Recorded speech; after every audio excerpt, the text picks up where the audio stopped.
राधे राधे। आज हम श्रवण करेंगे माघ मास महात्म्य कथा अध्याय 6। माघ का महीना भगवान विष्णु को समर्पित होता है। माघ के माह को प्राचीन काल में माध कहा जाता था। माध शब्द श्री कृष्ण के ही नाम माधव से बना है। माघ का महीना यानी कि माधव अर्थात श्री कृष्ण का महीना।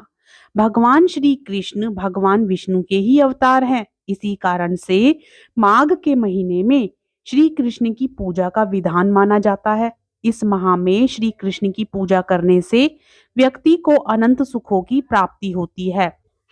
आज छठे अध्याय में हम श्रवण करेंगे पूर्व समय में सतयुग के उत्तम निषेध नामक नगर में हेमकुंडल नाम वाला कुबेर के सुदृश धनी वैश्य रहता था, जो कुलीन अच्छे काम करने वाला, देवता, अग्नि और ब्राह्मण की पूजा करने वाला, खेती का काम करता था। वह गौ, घोड़े, भैंस आदि का पालन करता और दूध, दही, छाछ, गोबर, घास, गुड़, चीनी आदि अनेक वस्तु बेचा करता और उसने इस प्रकार बहुत सा धन इकट्ठा कर लिया था। जब वह बूढ़ा हो गया तो मृत्यु को निकट समझकर उसने धर्म के कार्य करने प्रारंभ कर दिए। भगवान विष्णु का मंदिर बनवाया, कुआं, तालाब, बावड़ी, आम, पीपल आदि के वृक्ष तथा सुंदर बाग बगीचे लगवाए। सूर्योदय से सूर्यास्त तक वह दान करता। गांव के चारों तरफ जल की प्याऊ लगवाई। उसने सारे जन्म भर जितने पाप किए थे उनका प्रायश्चित करता था।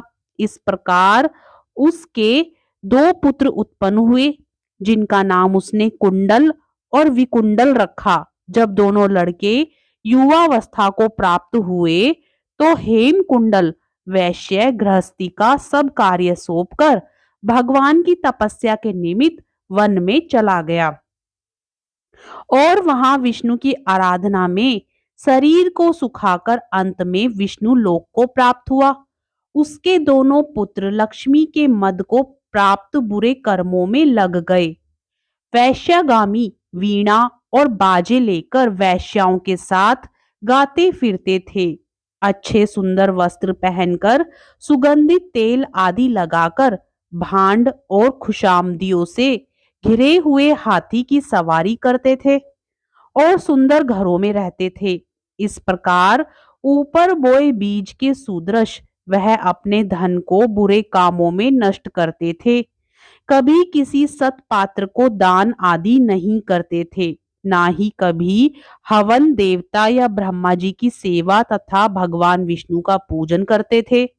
इस प्रकार थोड़े ही दिनों में उनका सब द्रव्य नष्ट हो गया और वह दरिद्रता को प्राप्त होकर अत्यंत दुखी हो गए। भाई, जन, सेवक, उपजीवी सब इनको छोड़कर चले गए और राजा के भय से नगर को छोड़कर चोर तथा डाकुओं के साथ वन में रहने लगे और वहां अपने तीक्ष्ण बाणों से वन के पक्षी, हिरन आदि पशु तथा हिंसक जीवों को मारकर खाने लगे। एक समय इनमें से एक पर्वत पर गया, जिसको सिंह मारकर खा गया, और दूसरा वन को गया, जो काले सर्प के डसने से मर गया।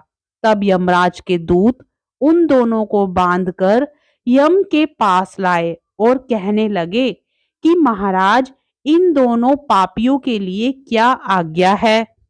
अब आगे की कथा आप अगले अध्याय में श्रवण करिएगा। इसके लिए आप चैनल को सब्सक्राइब करें। कथा पसंद आए तो वीडियो को लाइक जरूर करें, अपने रिश्तेदारों में शेयर करें। अगर आपको आगे की कथाएं श्रवण करनी है तो चैनल से जुड़े रहें। राधे राधे, जय श्री कृष्णा।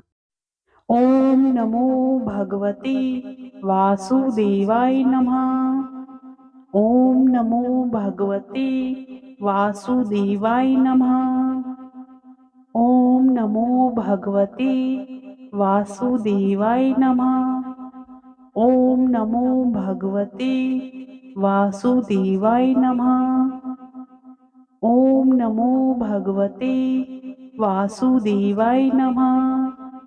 ओम नमो भगवते वासुदेवाय नमः।